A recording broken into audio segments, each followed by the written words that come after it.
When I was smoking, I always thought there would be this milestone. I'm like, okay, I'll smoke from now until this point, and then I'll stop. But then there's always a reason to continue. The end of a term, the end of a school year, by this birthday. And then you get a girlfriend who smokes, and then you smoke together, or then you get dumped, and then you're stressed and you smoke. I never ran out of reasons to continue.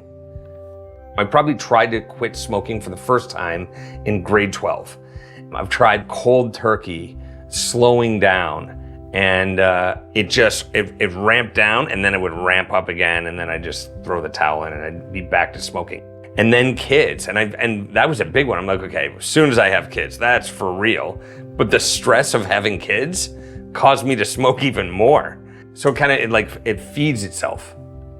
As COVID started, my smoking went up. And then a moment happened where I was out in the shed and I lit a cigarette, and then I heard, "Dad?" And I looked over and my son was sitting on the couch and saw me smoking. It was devastating. They didn't know. I hid it well. When I saw his face, it was just like that. And I was like, all right, it's time. And so I started my plan, met with my doctor, and began the process. The doctor suggested I take bupropion, and I thought, why not? Everything that's gonna help me do this is worth giving it a go. I just was focused on the goal, and this was just another tool in my kit to get to the goal. People are now going to podcasts and this kind of thing to help. And I gotta say, that was super helpful for me. And there are these podcasts out there where you can hear from people who've done this, what each day is like. So you have a check-in.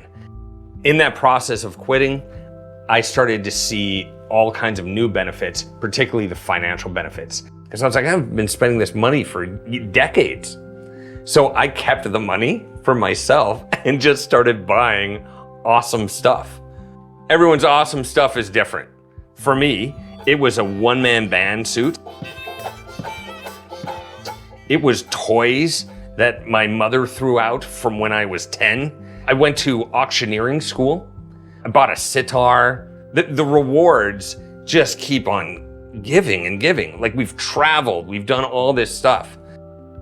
But I would say to someone who's trying to quit or thinking about quitting, you are in control, do it your way, and then reap all the benefits for you.